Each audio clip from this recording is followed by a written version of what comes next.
欢迎来到小鹿故事会，听故事，长智慧，品人生。每天分享精彩民间故事。今天的第一个故事：木匠活100岁，子孙却短命病死。道士打破铜镜，他在借寿。在清朝末年，江南水乡有个名叫柳河的小镇，镇上有个传奇人物，姓李名长寿，人称不老李。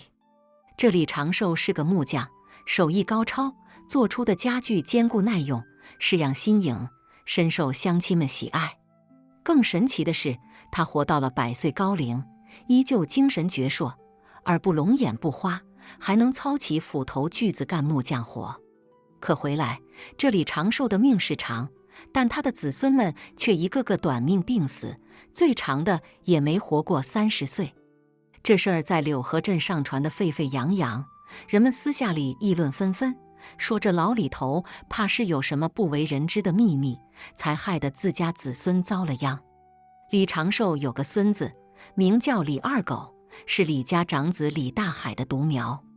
这李二狗自小聪明伶俐，深得老李头疼爱。眼见着李二狗也到了娶妻生子的年纪，李长寿心里别提多高兴了，总想着能亲眼看着重孙出世，好让李家香火延续。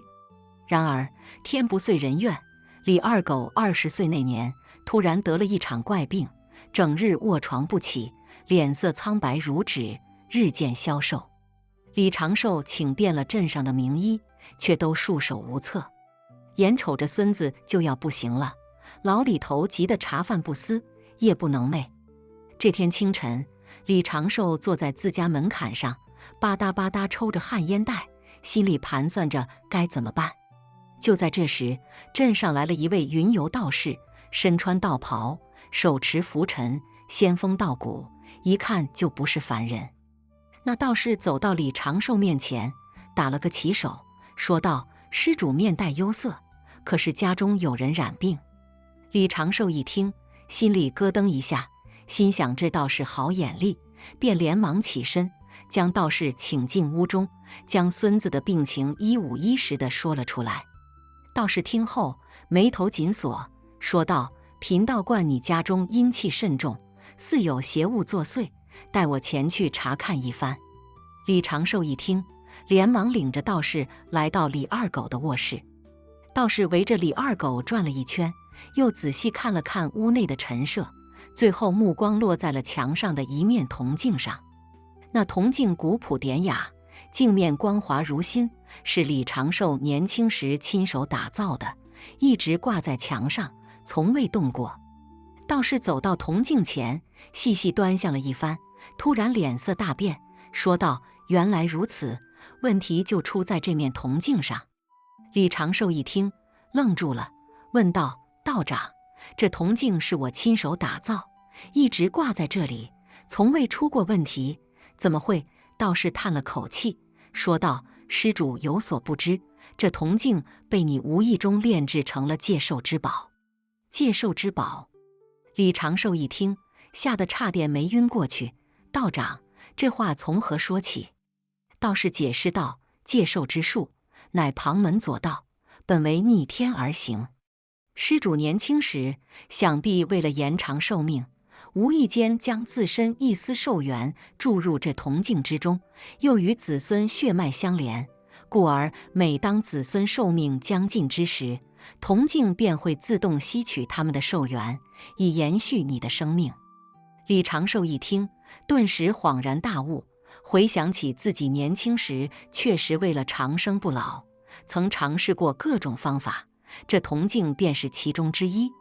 没想到自己的一时贪念，竟害得子孙们一个个短命而死。想到这里，李长寿悔恨交加，泪水夺眶而出。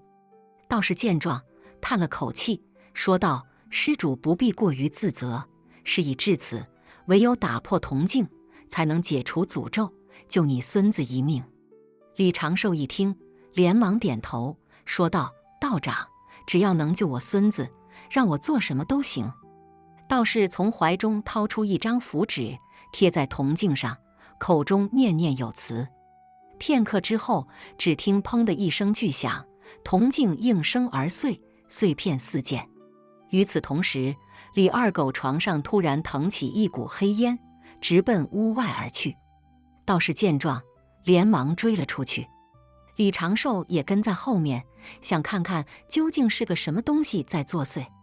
只见那黑烟在空中盘旋了几圈，最后化作一只黑乎乎的小兽，形似老鼠，却又长着翅膀，嗖的一声飞走了。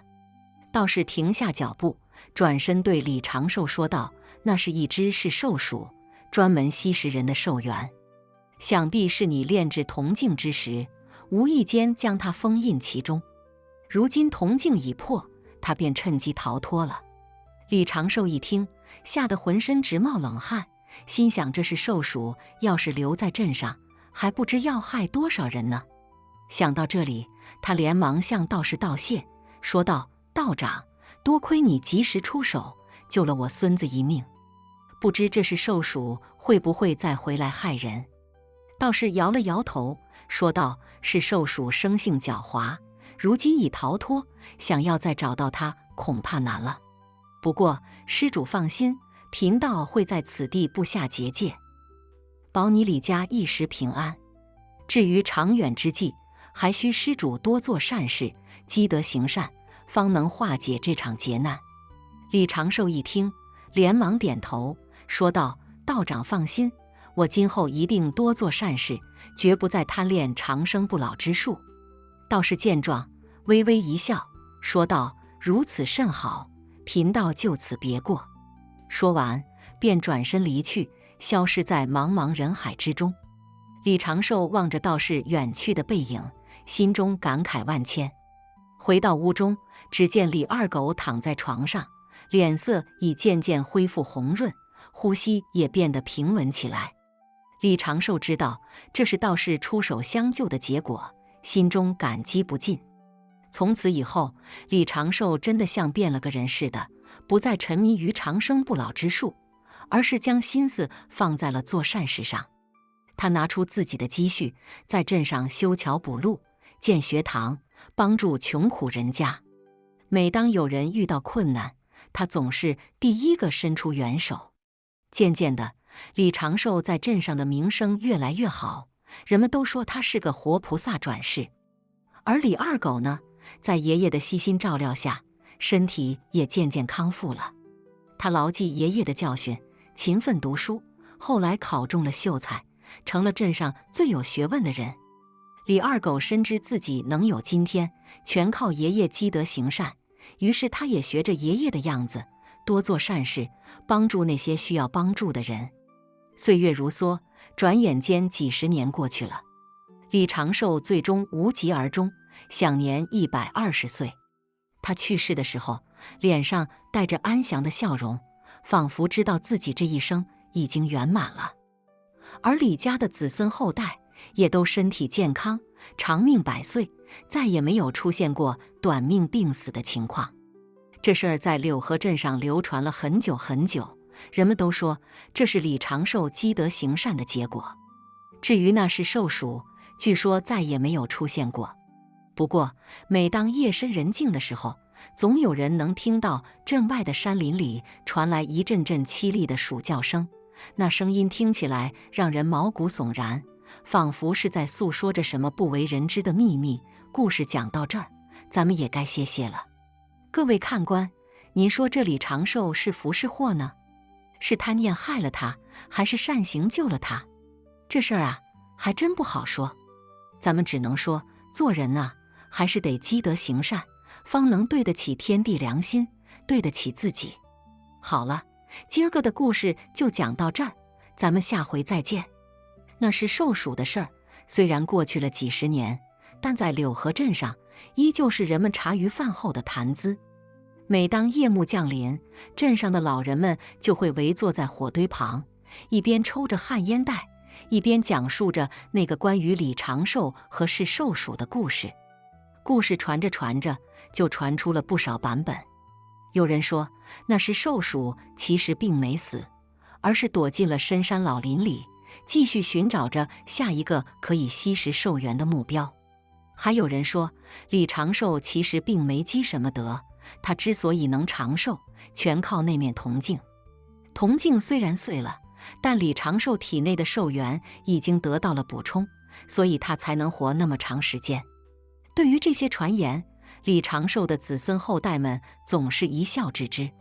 他们知道爷爷是个什么样的人，他们心里最清楚。而且他们也亲眼见证了爷爷积德行善所带来的好处。如今李家在柳河镇上，那可是响当当的大户人家，子孙满堂，福寿双全。时光荏苒，转眼又到了民国年间。这时的柳河镇已经不再是那个闭塞落后的小镇了。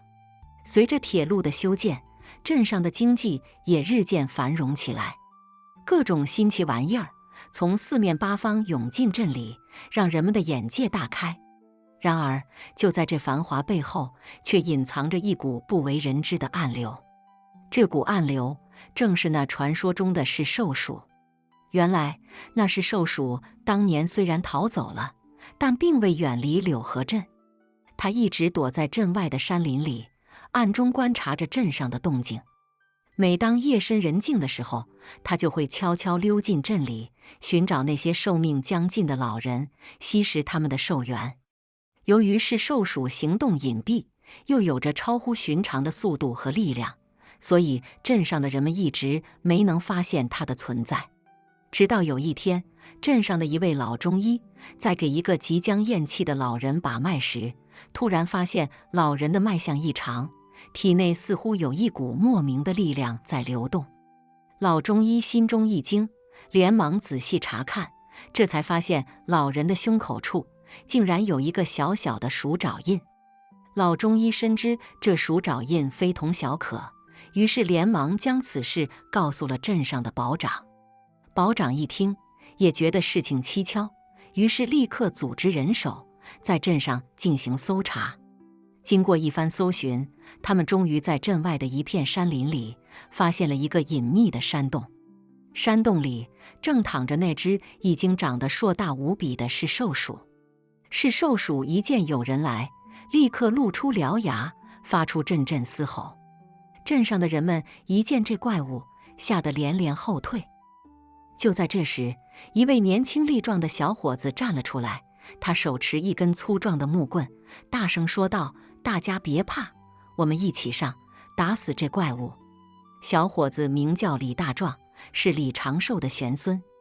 他自幼听爷爷讲是寿鼠的故事，心中早已对那怪物恨之入骨。如今见怪物就在眼前，他怎能不挺身而出？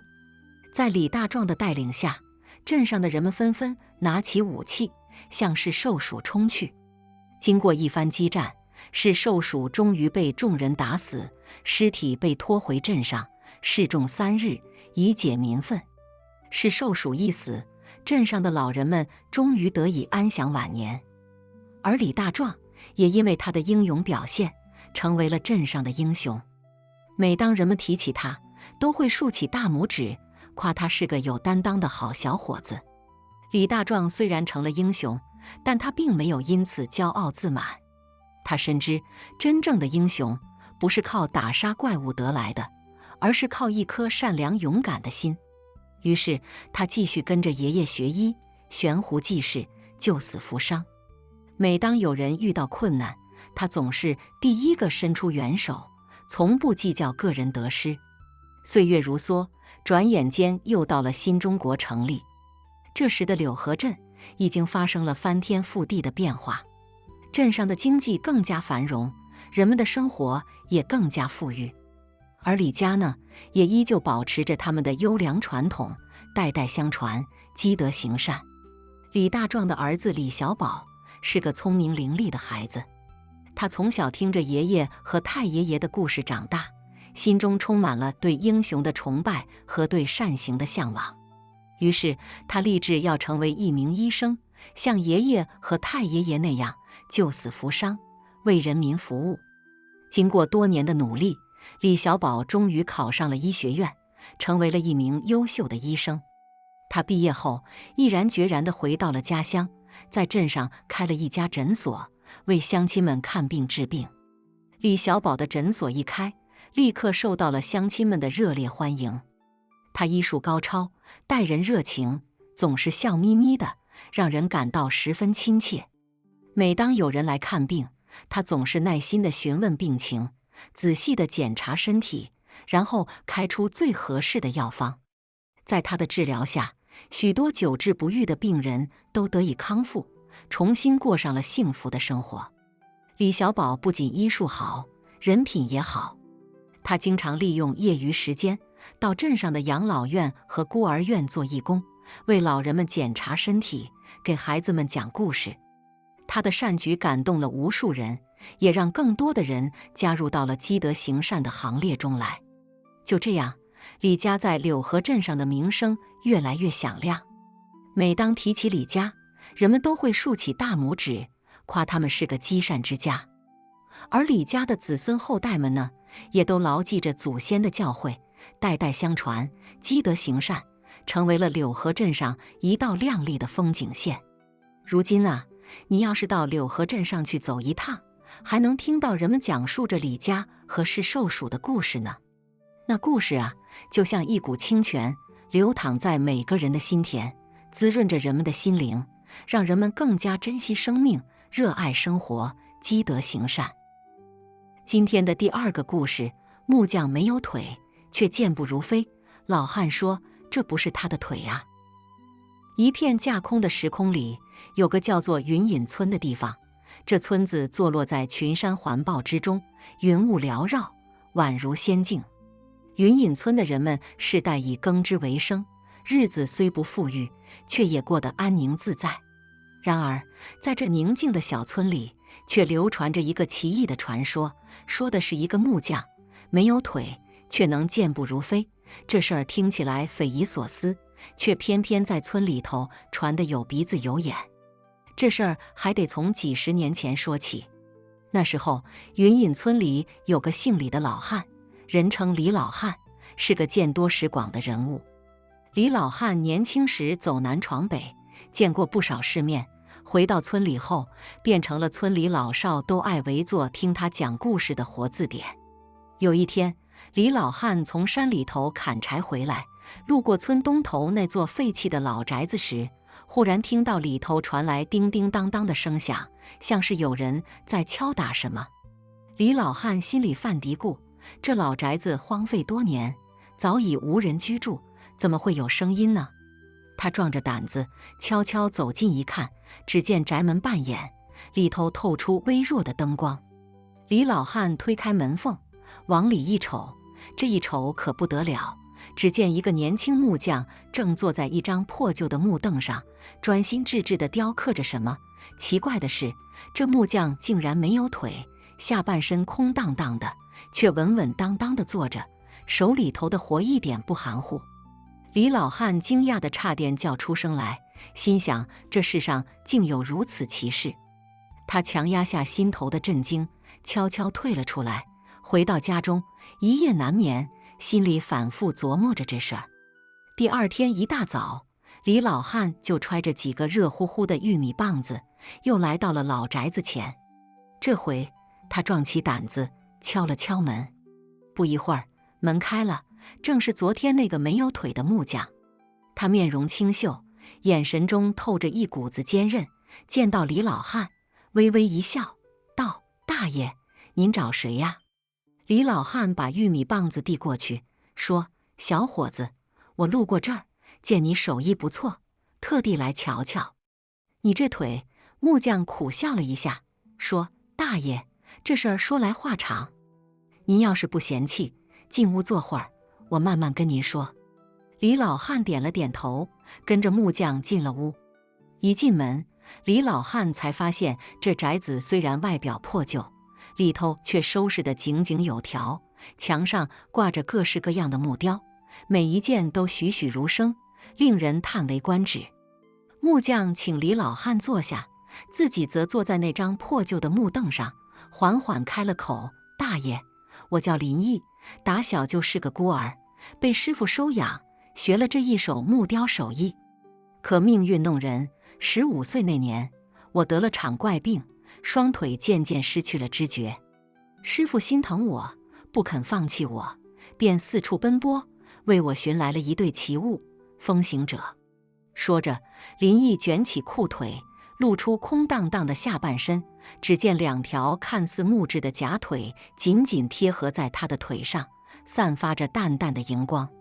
李老汉定睛一看，这假腿雕刻得极为精细，每一根纹路都仿佛蕴含着某种神秘的力量。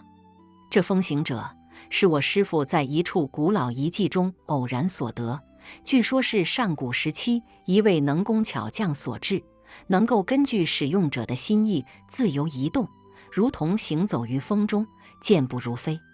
师父将它赠予我，让我能够继续活下去，继续追求我的木雕艺术。林毅的眼神中充满了感激与敬畏。李老汉听得目瞪口呆，心想这世间竟有如此神奇的物件。他仔细端详着那对风行者，心中不禁涌起一股难以言喻的敬畏之情。从那以后，李老汉变成了林毅家的常客，2人一来二去，成了忘年之交。李老汉时常帮林毅打理些杂物，林毅则教他一些木雕的手艺。村里的人们也渐渐知道了林毅的事儿，纷纷前来探望，有的好奇，有的敬佩，还有的想亲眼目睹那神奇的风行者。林毅为人谦逊，从不炫耀自己的特殊，总是耐心地与人交谈，分享自己的木雕心得。他的木雕作品也渐渐在村里头有了名气，大伙儿都说林毅的木雕里头藏着一种说不出的灵气，仿佛每一件作品都有生命一般。然而好景不长，一天夜里，云隐村突然遭到了一伙强盗的袭击。这些强盗凶猛异常，手持利刃，见人就砍，见东西就抢，一时间村里头火光冲天，哭喊声四起。李老汉躲在家里，心里头七上八下，想着林毅那没有腿的孩子该如何逃过这一劫。就在这时，门外传来了一阵急促的脚步声，紧接着林毅的声音在门外响起：“大爷，快开门，我来救你了。”李老汉一听，连忙打开门，只见林毅一身狼狈，但眼神依旧坚定。他一把拉起李老汉，说：“大爷，快走，跟我去后山躲一躲。”说罢，林毅便搀扶着李老汉往后山跑去。李老汉心里头惊讶万分，心想这林毅没有腿，怎么跑得这么快？再一看，只见林毅那对风行者在夜色中闪烁着淡淡的光芒，每一步都踏得坚实有力，仿佛真的行走于风中一般。2人一路狂奔，终于来到了后山的一处隐秘山洞。林毅将李老汉安顿好，说：“大爷，你在这儿稍等片刻，我去村里头看看情况。”李老汉一把拉住林毅，说：“孩子，你别去冒险了，那强盗凶猛，你去了也是送死啊。”林毅摇了摇头，说：“大爷，我林毅虽是个残废之人，但也不能眼睁睁看着乡亲们受难。你放心，我有这风行者，他们奈何不了我。”说罢，林毅便转身离去，消失在茫茫夜色之中。李老汉望着林毅离去的方向，心中百感交集，既有担忧，又有敬佩。这一夜对云隐村的人来说是漫长而黑暗的，直到天边泛起了鱼肚白，强盗们才终于被击退。村里头的人们纷纷走出家门，互相搀扶着，寻找着失踪的亲人。李老汉也急匆匆地下了山，回到村里头，逢人就问：“看见林毅了吗？看见林毅了吗？”大伙儿都摇摇头，说：“不知道啊，昨晚太乱了，谁也没注意。”李老汉心急如焚，正准备再去后山找找看，忽然一个熟悉的声音在人群中响起：“大爷，我回来了。”李老汉循声望去，只见林毅正缓缓走来，身上虽然添了几处伤口，但眼神依旧明亮。他手里还提着几个强盗的头颅，说是为了给乡亲们报仇。村里头的人们见状，纷纷围了上来，有的道谢，有的慰问，还有的流下了感激的泪水。林毅微笑着，一一回应着大伙儿，仿佛这一切都是他应该做的。然而，就在大伙儿以为危机已经过去的时候，一个更加恐怖的阴影正悄悄笼罩在云隐村的上空。欲知后事如何，且听下回分解。且说那日，林毅提着强盗头颅归来，云隐村里头的人们是又惊又喜。惊的是这孩子咋就这么大胆，敢一个人去面对那些凶狠的强盗；喜的是这孩子真的有本事，不仅保住了自己的性命，还给大伙儿出了口恶气。李老汉更是激动得热泪盈眶，一把抱住林毅，说啥也不让他再走了。林毅呢，也是个重情义的孩子，见大伙儿这么待见他，心里头也是暖洋洋的，便决定在云隐村住下来，继续他的木雕手艺。日子一天天过去，林毅的木雕手艺是越来越精湛，作品也越来越多。村里头的人们都爱来瞧瞧他的新作，有的还想买回去当个念想。林毅呢，也不小气，只要价钱合适，他就乐意卖。一来二去，林毅在云隐村算是扎下了根，成了大伙公认的木雕大师。可就在这时候，村里头又出事了。这事儿说来也怪，先是村西头老张家的牛莫名其妙的死了，浑身上下没有一点伤口，就是眼睛瞪得老大，像是看到了啥可怕的东西。紧接着，村东头老李家的羊也丢了，找遍了整个村子也没找到。这事儿一传开，村里头的人们是人心惶惶，大白天的都不敢出门，生怕自己也遇上啥不干净的东西。李老汉更是急得直跳脚，心想这林毅刚在村里头站稳脚跟，咋就摊上这事儿了呢？林毅呢，也是个有心的人，见大伙儿这么害怕，便主动站出来说：“大伙儿别怕，这事儿我来查。我就不信了，这世界上还真有啥妖魔鬼怪不成？”说罢，林毅便背上了他的木雕工具箱，开始在村里头四处转悠。他走遍了每一个角落，仔细查看每一处痕迹，心里头渐渐有了个数。这牛啊羊的，怕是被人下了啥邪术，要不然咋会死得这么蹊跷呢？林毅回到家中，连夜赶制了一件木雕，形似一只凶猛的狮子，双眼炯炯有神，仿佛随时都会扑出去一般。他对着这木雕念了几句咒语，又滴了几滴血上去，只见那木雕突然光芒大放，随后又渐渐暗淡下来。第二天一大早，林毅便带着这件木雕出了门。李老汉见状，连忙跟了上去。林毅也不说啥，只是微笑着拍了拍他的肩膀，示意他别担心。两人来到村西头老张家的牛棚前，林毅将木雕放在地上，嘴里念念有词。不一会儿，只见那木雕突然动了动，随后猛地一跃，朝着牛棚后头扑了过去。李老汉定睛一看，只见一个黑影从牛棚后头窜了出来，吓得他差点叫出声来。那黑影见势不妙，转身就跑。林毅见状，连忙追了上去。李老汉呢，虽然年纪大了，但也是个有血性的汉子，见林毅追了上去，也跟着跑了过去。两人一前一后追出了好几里地，终于在一个荒废的小庙前追上了那黑影。只见那是一个身穿黑袍的人，脸上涂满了诡异的符文，手里拿着一把明晃晃的匕首，正恶狠狠地盯着他们。哼，我就知道是你们搞的鬼。林毅冷哼一声，一步上前就要动手。那黑袍人见状，嘿嘿一笑，说：“小子，你以为凭你就能抓住我？告诉你，今儿个就是你的死期。”说罢，那黑袍人便挥动匕首，朝着林毅刺了过来。林毅侧身一闪，躲过了这一击，随后一脚踢在那黑袍人的小腹上，将他踢得倒飞出去。那黑袍人在地上打了个滚，又爬了起来，眼里闪过一丝狠厉。他从怀里掏出一张黄色的符咒，嘴里念念有词，只见那符咒突然燃烧起来，化作一道火光，朝着林毅扑了过去。林毅见状，连忙将木雕挡在身前。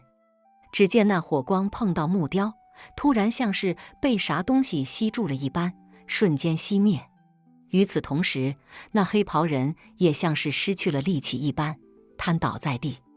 林毅走上前去，一把抓起那黑袍人，说：“你到底是啥人？为啥要害我们村的人？”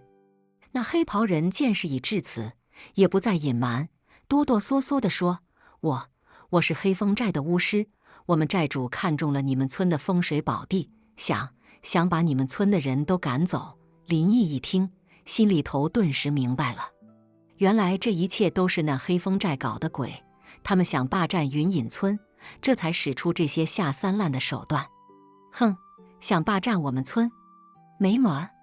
林毅冷哼一声，一把将那黑袍人扔在地上，随后转身对李老汉说：“大爷，咱们走，回去告诉大伙儿，准备迎战。”李老汉点了点头，眼里闪烁着坚定的光芒。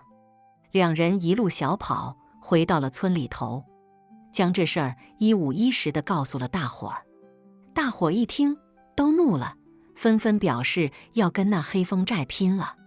林毅见大伙儿士气高涨，心里头也很高兴，他带着大伙儿开始准备迎战。他们加固了村子的防御，又制作了不少武器，只等那黑风寨的人一来，就给他们来个迎头痛击。终于，在一个乌云密布的傍晚，那黑风寨的人来了。他们骑着高头大马，手里拿着明晃晃的武器，一眼望去，黑压压的一片，仿佛要将整个云隐村都吞没一般。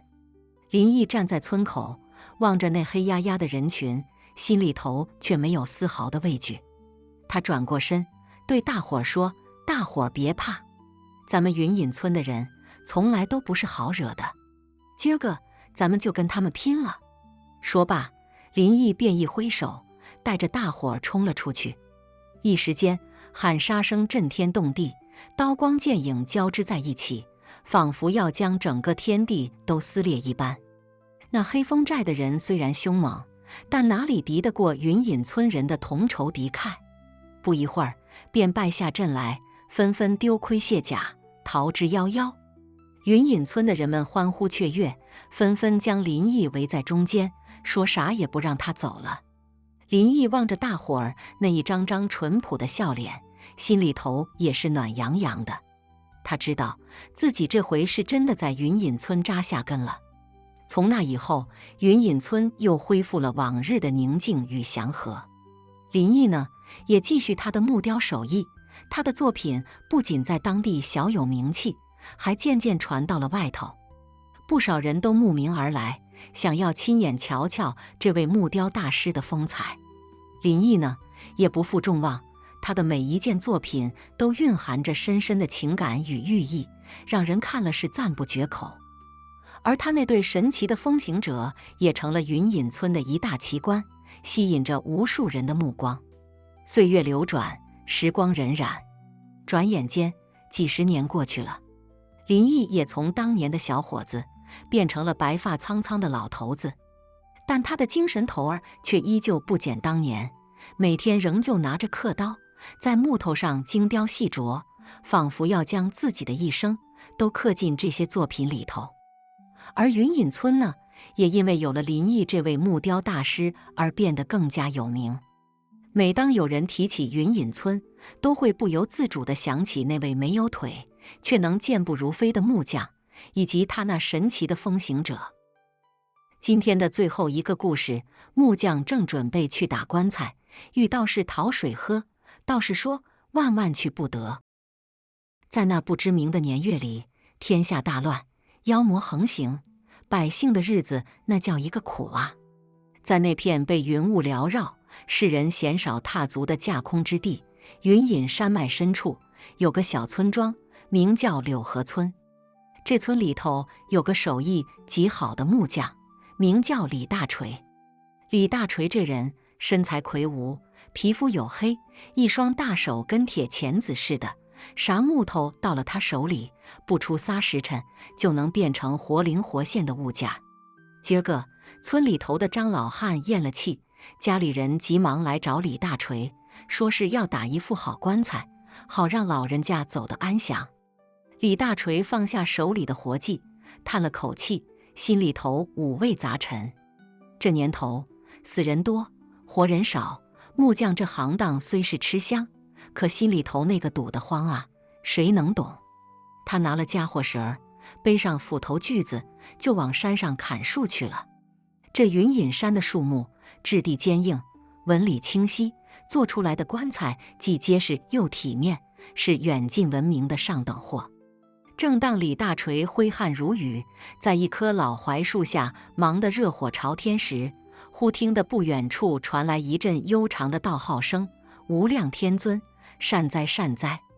他抬头一看，只见一位身着青衫、头戴道冠的老道士正蹒跚着朝他走来。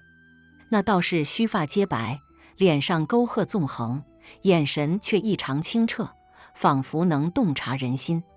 这位道长有何贵干？李大锤擦了擦汗，客气地问道。老道士微微一笑，拱手道：“贫道云游至此，口干舌燥，见施主在此劳作，特来讨碗水解渴。”李大锤一听，连忙放下手中的斧头，领着道士到不远处的小溪边。那溪水清澈见底，喝一口，甘甜入心。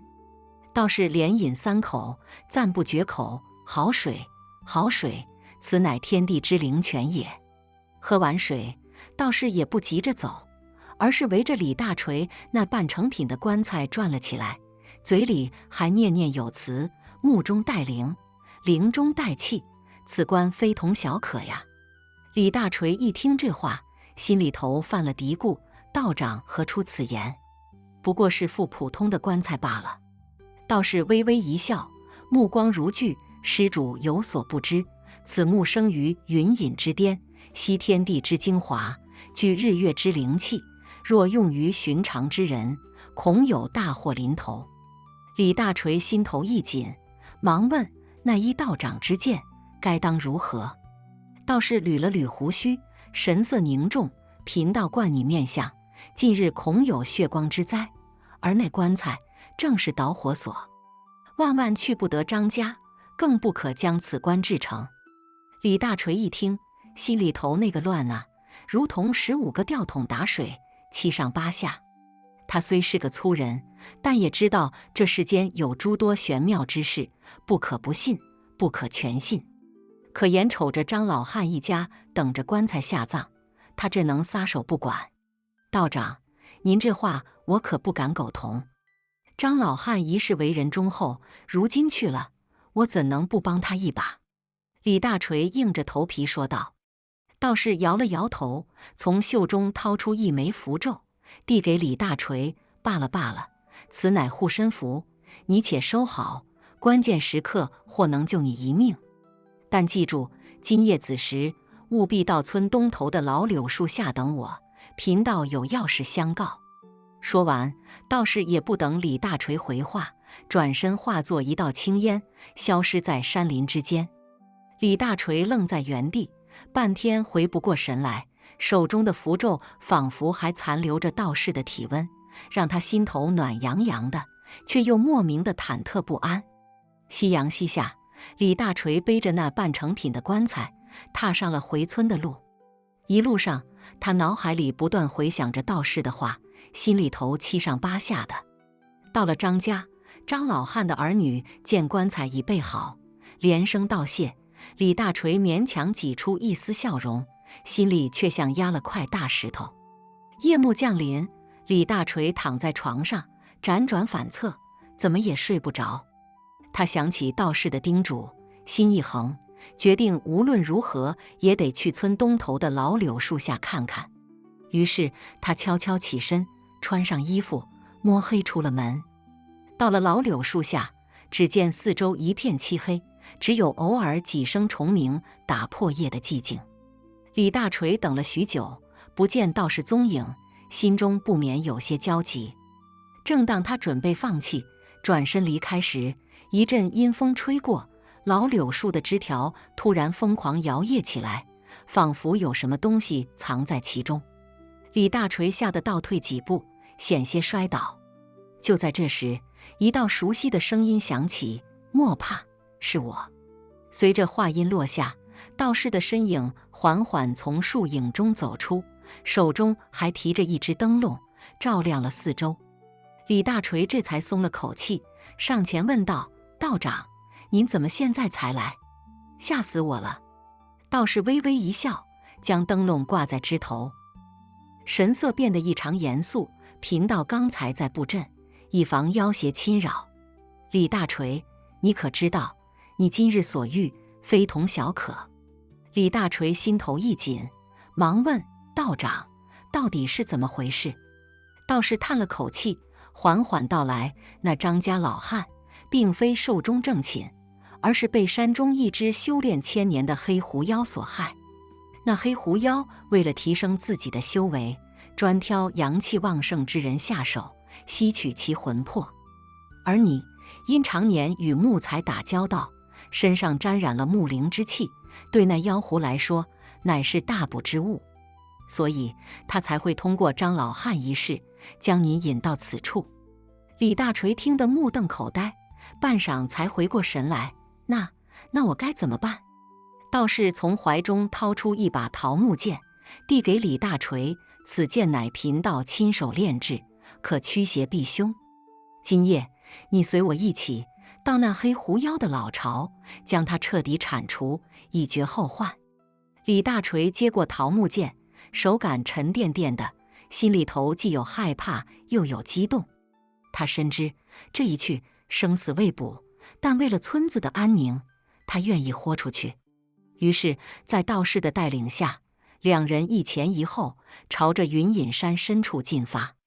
夜色如墨，山路崎岖，偶尔还能听到远处传来的野兽咆哮声，让人心惊胆战。但李大锤紧握着桃木剑，紧跟道士身后，眼神中透露出前所未有的坚定。不知走了多久，两人来到一处隐蔽的山洞前。那山洞黑黝黝的，仿佛一张巨口，吞噬着一切光明。道士停下脚步，从怀中掏出一张符咒，贴在了洞口的一块巨石上。只见那符咒瞬间燃起熊熊烈火，照亮了整个山洞。走，进去！道士一声令下，率先迈进了山洞。李大锤紧随其后，心中默念着道士教给他的咒语，为自己壮胆。山洞内部曲折蜿蜒，空气中弥漫着一股刺鼻的腥臭味。越往里走，那味道就越浓烈，让人忍不住想要呕吐。李大锤强忍着不适，紧跟道士的步伐，不敢有丝毫懈怠。终于，两人来到了一处宽敞的洞穴。只见洞中央摆放着一张石床，床上赫然躺着一只浑身漆黑、双眼赤红的狐狸，正是那害人的黑狐妖。他似乎感受到了两人的到来，猛地睁开了眼睛，嘴里发出尖锐的嘶吼声。道士见状，毫不犹豫地将手中的桃木剑挥向黑狐妖。只见那剑光如电，瞬间划破了黑暗，直奔黑狐妖的要害而去。黑狐妖也不甘示弱，从口中喷出一股黑色的烟雾，试图阻挡道士的攻击。一时间，洞内剑光闪烁，烟雾弥漫，两人一妖展开了激烈的搏斗。李大锤虽然害怕，但他也知道自己不能坐视不管，于是他鼓起勇气，挥舞着手中的桃木剑，朝着黑狐妖砍去。这一战可谓是惊心动魄。道士与李大锤配合默契，一攻一守，渐渐占据了上风。那黑狐妖见势不妙，想要逃跑，却被道士一道符咒定在了原地。孽畜，今日便是你的死期！道士大喝一声，挥剑斩向黑狐妖的脖颈。只听扑哧一声，黑狐妖的头颅应声而落，一股黑色的液体四溅开来，空气中弥漫着一股刺鼻的恶臭。随着黑狐妖的倒下，洞穴内的烟雾也渐渐散去。李大锤瘫坐在地上，大口大口地喘着粗气。他望着眼前这一幕，心中五味杂陈。自己一个普通的木匠，竟然能够参与到这样一场惊心动魄的战斗中来，实在是难以想象。道士走到李大锤身边，拍了拍他的肩膀：“你做得很好。今日若不是你勇敢站出来，恐怕这村子还要遭受更多的劫难。”李大锤苦涩一笑：“道长过奖了，我只是做了我应该做的事情。”道士摇了摇头：“不，你做的远远超出了你的职责。今日之事，足以证明你拥有成为一名修士的潜质。若你愿意，我可以收你为徒，传授你修仙之法。”李大锤闻言，心中一动。他早就对那神秘的修仙世界充满了向往，如今有机会得偿所愿，他怎能不心动？于是他连忙跪倒在地，向道士磕了3个响头：“师父在上，请受弟子一拜。”道士微微一笑，伸手将李大锤扶起：“好徒儿，从今往后，你便是我茅山派的一员了。”就这样，李大锤在道士的带领下，踏上了修仙之路。他告别了往日的木匠生涯，开始了全新的修炼生活。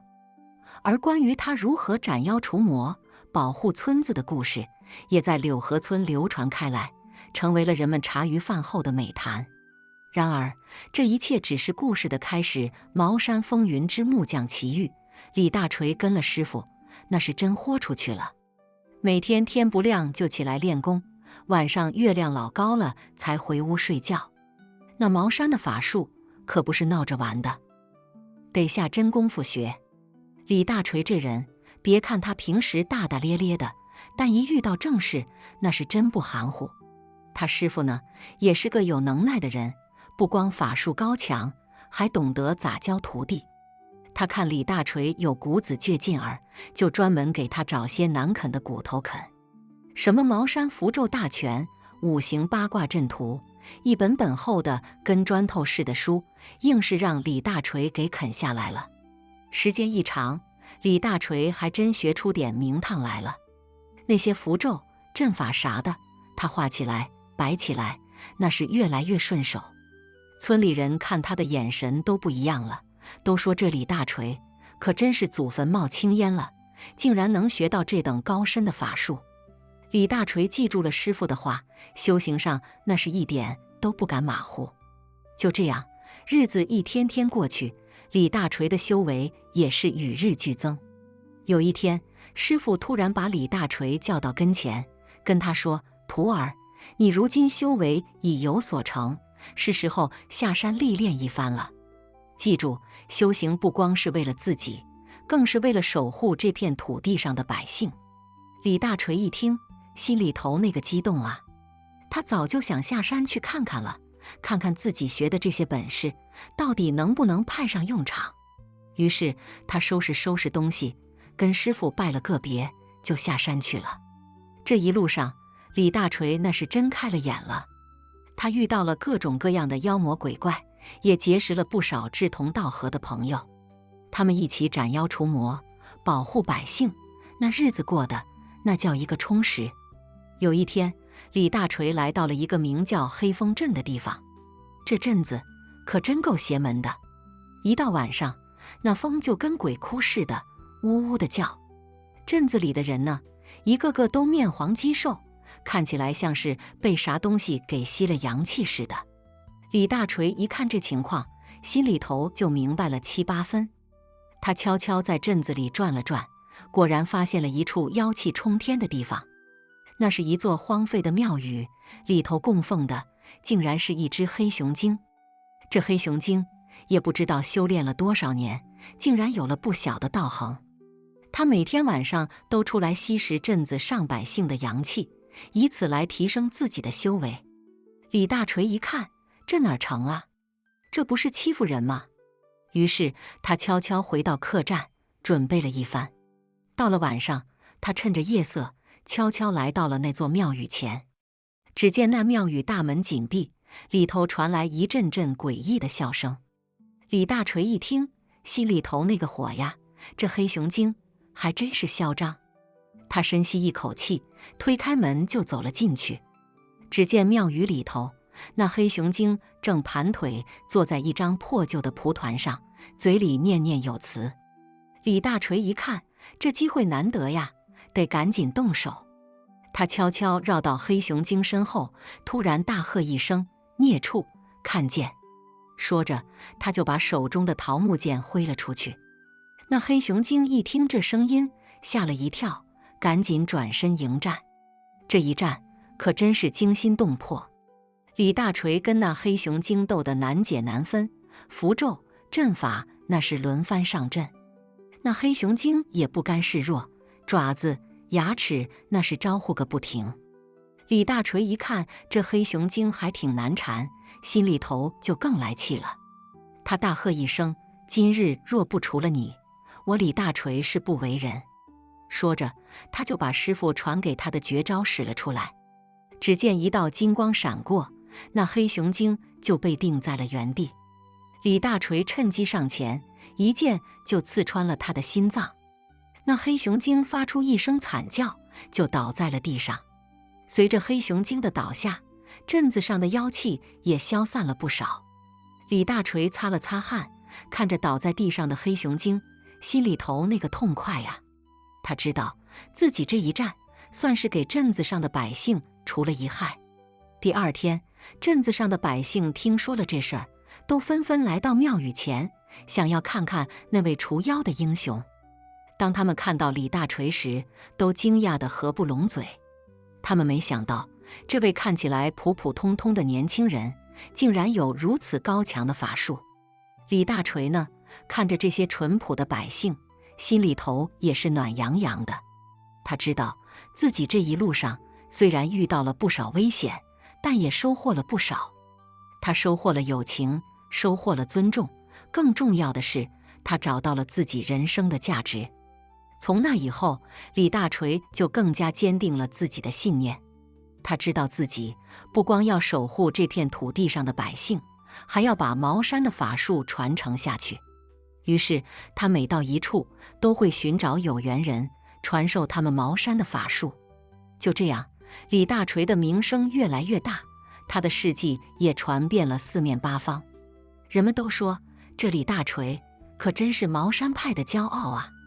而李大锤呢，对于这些赞誉，他只是淡淡一笑。他知道自己还有很长的路要走，还有很多的妖魔鬼怪要除，但他也相信，只要心中有信念，有勇气，就没有什么能够阻挡他前进的脚步。有一天，李大锤又来到了一个新的地方。这里的人们告诉他，附近的山里有一只凶猛的妖兽，经常下山伤人。李大锤一听，心里头那个激动啊！他知道自己又有新的挑战了。于是他背起行囊，拿起桃木剑，就朝着那座山进发了。一路上，他遇到了不少困难，但也结识了不少朋友。他们一起面对挑战，一起战胜困难。最终，李大锤在朋友们的帮助下，成功地除掉了那只妖兽。当他站在山顶，看着那片被阳光照耀的大地时，他深深地感到了一种满足和自豪。他知道自己这一路上虽然经历了无数的风雨和坎坷，但也收获了无数的欢笑和泪水，而这些经历都将成为他人生中最宝贵的财富。他将带着这些财富继续前行，去迎接更多的挑战和机遇。因为他知道，只要心中有梦想，有信念，就没有什么能够阻挡他前进的脚步。而李大锤的故事也将在这片大地上永远地流传下去。好了，今天的故事就听到这了。如果您想发表自己的看法，可以在视频下方随意留言。如果您喜欢我的视频，记得订阅加分享。小鹿祝您好运连连，我们下个视频再见。